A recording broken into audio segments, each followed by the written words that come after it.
Lep pozdrav vsem skupaj, dober večer na ta naš 144. Zoom.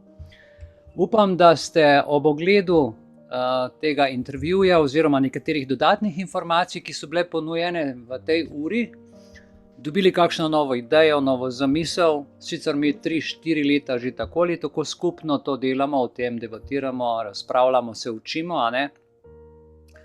Kako je možno, da so eni ljudje, bom rekel, tako neobčutljivi, neodgovorni, predvsem korporacije, ki dobi plačan za to, da dela nadzor, za to, da dela pošteno, v bistvu pa nam prodajajo potem mačka v žaklju, a ne? Ali je to farmacija v ozadju, ki plačuje prehrambeno industrijo za to, da potem ljudje zbolimo, smo odvisni potem od tablet, ali je tukaj kaj drugega, ali je tukaj politika, ali so depopulacija, karkoli že je. Skratka, očitno bomo morali življenja vzeti v svoje roke v celoti. In se na sistem popolnoma nič več zanese, zaradi tega, ker nikjer ni več varno. Še on te po žepu udar in si ne moreš tablet kupiti, ne moreš v bolnico, ker ti zmanjka zaradi globe, in potem življenja se kot domina poderejo. Na ta naš 144. Zoom bomo tako kot ponavadi najprej pogledali program, tako da bom jaz zdaj z vami podelil moj zaslon in bomo šli takole. In tukaj smo zapisali, dobrodošli na tem našem današnjem Zoomu, ampak naslednji Zoom bo v soboto 6. januarja 2024. Do takrat pa bomo praznovali božično-novoletne praznike, se bomo imeli lepo, vmes si bomo kaj vošali in se potem vidimo, tako kot vidite tukaj, 6. januarja. In potem mislim, da je pa 9. januar, je pa potem torek. Tudi torek bomo potem v naslednje leto prenesli. No, to je zdaj za prvo informacijo, to, da boste vedeli. Upam, da vam ne bo dolg čas, sicer je veliko praznikov, veliko se dogaja, veliko se bo dogajalo, tako da upam, da bomo z januarjem potem šli skupaj z novimi energijami in z novo močjo skozi. Tukaj smo rekli, bomo pogledali danes izvorno, prvotno kodo, zelo dober film, dokumentarni, ampak več o tem kasneje. Torej, tukaj v tem predfilmu, če ste kaj kliknili, je ta oskrbovalnica, kjer si lahko pogledajte stvari, lahko nabavite, kliknite, malo prelistajte te stvari, tukaj imate potem še kmetije objavljene, pol objave kmetov, desetinka, kadar so pač pridelki, da greste pomagati, in tako zelo dobro zamišljen, tako da čestitke avtorju idejnemu in pa vsem, ki sodelujejo, in pa našim seveda pridnim pridelovalcem in kmetom in vsem, ki se zdaj zavestno in bolj zavedno trudimo za naše življenje, zdravje in tudi za naš prosti čas se borimo, a ne? Torkove večere smo rekli, tukaj bo potem naslednji torkov večer 9. januar 2024. Kako hitro grejo leta, ne samo meseci in tedni.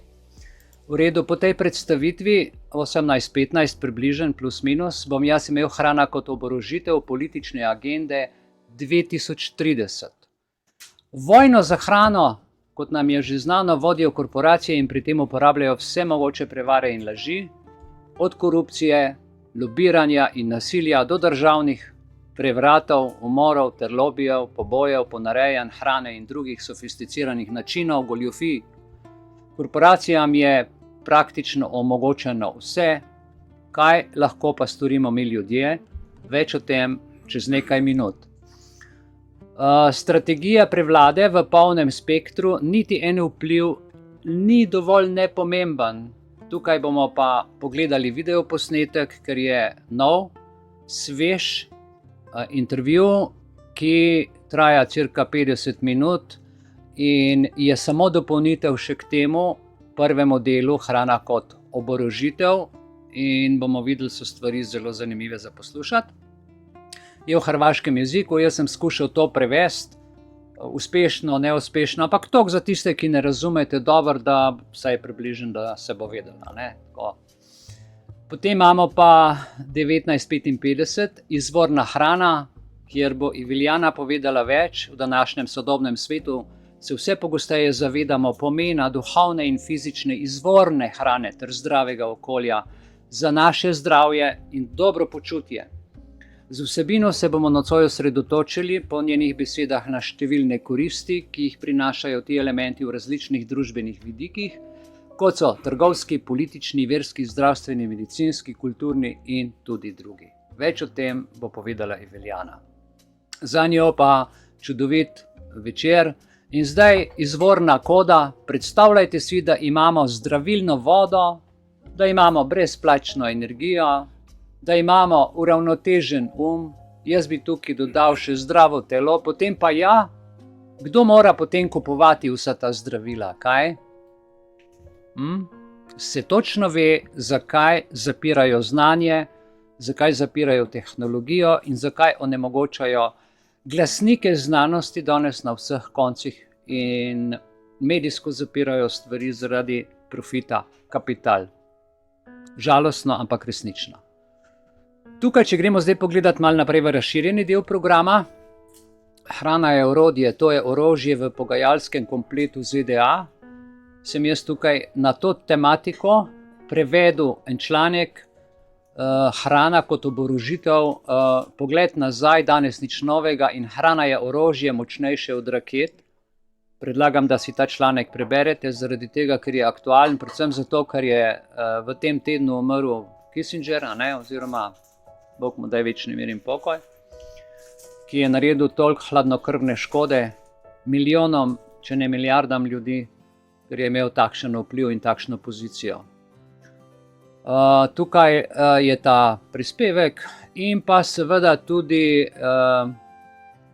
skrivnost supermoči, enourni intervju, ki ga je naredil, ko je bil še živ, in tukaj, če tu kliknete, to je Deutsche Welle, televizija je naredila in se splača pogledati malo, kako s temi stvarmi operirajo. To se pravi tukaj ta video. Potem o izvorni hrani si lahko tukaj malo več preberete. Svetloba in hrana, večdimenzionalni pogled na hrano. Ljudje smo v prvi vrsti svetlobna bitja in to svetlobo nam hočejo vzeti, zato so rekli, da bodo zatemnili nebo in tega ne smemo dovoliti. Tega ne smemo dovoliti. No, tukaj imate tudi še en dodatni intervju od spodaj in pa potem prvotna koda, malo več o filmu, povedano vsebinsko. Kar nas pa danes najbolj zanima pa je, vsaj mene moram reči, zaznal sem na državnih portalih, da so, seveda prazniki so, ljudje smo že vsi praznično nekako nastrojeni in to je najboljši čas za izkoristiti, narediti nov zakon, ki je zahteven, ki je težek in ga po super ekspres postopku, kar se vsem modi že na počitnice sprejeti, noben ni pozoren, misli so drugje. In jaz se spomnim par takih primerov iz zgodovine, kaj so naredili in kakšne so bile potem posledice. In sem si rekel, kljub obilici dela, bom jaz probal se malo poglobiti v ta zakon in sem se. In sem opazil, da je veliko lukenj za manipulacije in je tukaj potem ta zakon, predlagani popravki. Evo tukaj, če jih odprem, si jih lahko potem tudi sami pogledate. Sem tukaj naredil te popravke in sem jih seveda poslal vsem poslancem, kolikor so dobili v državni zbor. Poslal sem kompletni državni upravi, poslal sem vsem županom, kolikor odpirajo maile, veliko je prišlo tega nazaj, nekaj kot spam, nekaj kot tako, nekaj imajo firewall, zaradi tega, ker se zdaj odvijajo v bistvu te vojaške vaje za internetno vlamljanje in tako naprej. Tako da, prišlo je pa nazaj, seveda, to so ljudje, ki stojijo za tem zakonom, tukaj se točno vidi, kdo so ti ljudje, jaz sem jih namensko navedel, zato da se razkrije.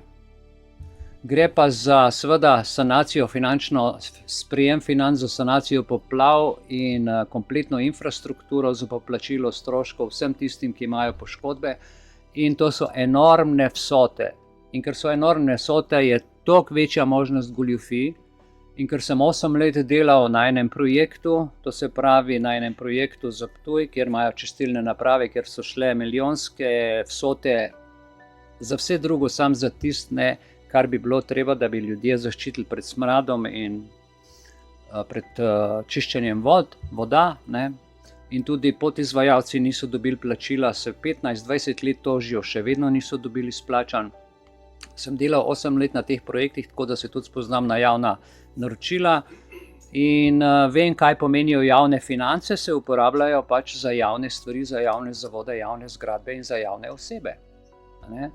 Če pa z javnim denarjem kupiš hišo, če pa z javnim denarjem kupiš zemljo, je pa potem to seveda od države, človek, ki je pa lastnik tega, pa to zgubi. Tako da tle treba biti zelo previden, s katerim denarjem se kaj kupuje, in tle je bilo en kup lukenj noter. Plus, da ne govorim, preberite si, ker je zanimivo, tukaj sem dal pojasnilo na 8 straneh, da preveč o tem ne razlagam. To je moj dopis začetni, ki sem ga vsem naslovil, in pa to je odgovor Ministrstva za finance, ki je odstopilo, v bistvu služba Vlade Republike Slovenije za zakonodajo, Ministrstvo za finance, da to preverijo, pregledajo, ker so glavni predlagatelji in oni potem seveda tudi bdijo nad tem zakonom. Ampak, glejte, predlog je, ljudje bodo zdaj videli, kje so možne luknje in goljufije, vsaj opozorjeni smo na to. To sem delal včeraj, danes pa naš veseli program. To sem si prav posebej zato vzel čas, ker se mi zdi pomembno, da ljudje, ki so v stiski, dobijo res tisti denar, ki je za njih namenjen. Čisto na kratko vam bom povedal, si bom vzel še to sekundo, ta čas. Ne. V družini imamo nekoga, ki ima akademsko izobrazbo in v mestni občini bo pač razstava in za to razstavo je bilo predvideno, da oseba dobi 900 evrov. In zdaj občina, kako teh 900 evrov, ki jih seveda da, reče, ja, to je vaše, ampak nakazali vam bomo pa samo 400, zato ker veste, teh 500 mi porabimo za našega dizajnerja, za našo gostilno, za našo pogostitev, tako da ti dajo ne, na 900, ampak ti dobiš 400, oni si pa 500 sami in svojim ljudem dajo in delijo denar. Tako se dela povsod in tako se dela v infrastrukturi, na cestah, pri gradnjah in država pač to tako se tudi dela, kje si pa še kaj druga, saj nima veze, kaj v zakonu piše. Ljudje, ne, konc je tega, ok? Konc. Vse se bodo oni težko navadili, ampak jaz sem videl, da so se na Tarči pa že orang krigali okrog denarjev. Zdajle, veste, ali bomo zdaj stopili na žulj ali pa nikoli. Dajte pomagati, ker jaz sam lahko rečem, mi ni neroden, nimam vsega popolnega znanja, nekaj pa vem, glih toliko, da lahko vse sprožim, kakšno stvar, kak metuljev efekta. Ne. Druga stvar, ki je okrog tega, ok, to sem vesel, da je šlo skozi. No, tukaj še vidite, to je ta predlog zakona, ki je bil objavljen na portalu skupnosti občin. Pol je pa Trust Freedom, tukaj vas spodbudim, to je paket zaupanja in svobode, podpišite evropsko državljansko pobudo tukaj. Ne? To so ljudje, ki se v Evropskem parlamentu zavzemajo za naše pravice, kakor se soglasni, povejo, delajo, se trudijo. To je proti kompletni Evropskemu parlamentu nekaj teh ljudi, ki si res zasluži kapo dol. Resnično kapo dol. Zbrali so tudi 7 državljanov in teh 7 državljanov je tukaj od spodaj naštetih. Pobudnica je pa Justina Vokar iz Poljske, ki je prva podpisnica in tukaj je tudi napisala, zakaj. In če se nas zbere 1 milijon s podpisi v Evropski uniji iz 7 držav, seveda se lahko vse podpisujejo, ampak mora biti minimalno iz 7 držav 1 milijon, potem lahko vplivamo, da spremejo tak zakon, ki bo končno nekaj v našo korist, zakon, ki bo zahteval transparentnost, preglednost in naše sodelovanje, tako kot je v naši slovenski ustavi 44. člen pravica do sodelovanja v javni upravi in tudi kaj povedati, s polno pravico. Glejte, jaz sem dal predlog zakona in ministrstvo ga je dalo naprej, so me vzeli resno. Zakaj? Zato, ker sem tudi jaz njih resno vzel in sem jih opozoril na stvari, ki so zelo, zelo resne. Ok, težko je vrečo kupiti pa vodo not dati, ko daš na hrbet pa voda ven teče, ker priješ sprazno na koncu. Ne, zakaj bi se to dogajalo? Ne? Tako da tudi tukaj dajte še komu poslati in tukaj sem jih v bistvu dal vsa njihove videe skupaj in sem tudi ta teden, mislim, da je tega za eno uro pa pol, krasne stvari povejo, ki sem jih jaz prvič slišal, razen pri 2, ki sem slišal, od ostalih 7, 8 pa nisem. Tretja stvar, ZZZS pričel pošiljati odločbe o dolgotrajni oskrbi. Dolgotrajna oskrba je agenda. Dolgotrajna oskrba ni nič drugega, kakor dokončno nas zapreti dolgotrajno, za večno, brez izhoda v 15-minutno mesto, z časovno zapestnico, z GPS zapestnico in 15 minut in nikamor več. To je namen. Ampak, ali je kdo od nas naročil to odločbo ZZZS-ju? A veste, vse odločbe se ne pošiljajo kaj takega. Če greš na sodišče, naročiš sodnika, sprožiš spor ali pa nekdo drug, potem se da odločba na zahtevo stranke. V tem primeru pa kar država odločbo pošle in te naredi za obveznika, najprej, ne vem, zdaj od 60 leta pa navzgor, pol bojo do 18 leta pošiljali mladostnikom, v naslednjem letu oziroma 25 bodo pa pošiljali že otrokom. To se pravi, še rojen ne boš, pa boš že dobil za trajnostno oskrbo odločbo. Čakaj mal, ne? Kdo pa prosi za to? Še za osebno moraš jeti pa prositi, ne dajo kar tako. To se pravi, tukaj gre res za vsiljevanje, brez svobodne volje in izrabo osebnih podatkov po 38. členu Ustave, kjer brez vaše volje se podatki ne smejo uporabiti. ZZZS si preveč upa. Tudi če jim zakon to nalaga, je protiustavno. To se ne počne, če niste naročnik. Če greste in sklenete pogodbo, ok. No contract, no case, no body, no crime. Zapomnite si za life. Če nimate dogovora, ni pogodbe, ni primera. Da vam pa kar nekdo nekaj reče, da boste pa vi mogli narediti, brez da vam pojasni situacijo, pojasnilni postopek. Hvala lepa. In še pojasnilni postopek je zato, da se vi spet svobodno odločite. Ja, razumem, ampak hvala lepa, se vam zahvaljujem. Na to bodite pozorni, na drobne stvari, ki jih država zastonj ponuja. Zastonj vam dajo odločbo, ki je vaš dragoceni dokument. Ja, veste, ki ga boste rabili, vam bo prav prišel, nič ni treba plačati, vse vam bomo mi plačali. Mislim, ko sem jaz tisto odločbo bral in zakon, sem rekel, o moj bog, še eno masko gor, zato da me zaščiti, pa da jaz druge pred drugimi zaščitim. Ok, tukaj imate možnost to prebrati, potem sem pa pripravil tudi formular, kolikor želite. Zame je to žaljiva odločba. Želite zavrniti, lahko to storite na sledeč zakoniti način. In sem ta kratek formular pripravil, ki je zelo mili, namreč gre za kaznivo dejanje zavoda.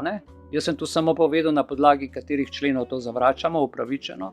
Če bi pa hotel odškodnino, kar lahko, zato ker gre za kršitev, najhujšo kršitev izrabe osebnih podatkov, se pa tudi to da, če hočete od zavarovalnice potem, ne vem, 20-30 jurjev, spravite se, tožite, če dobite odločbo, jih lahko iztožite in boste dobili.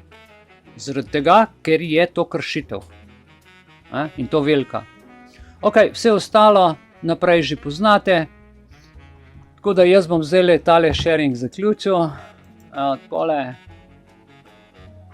Fino, nekaj okoli tega programa sem vam povedal. Se mi zdi fajn, da imate te informacije.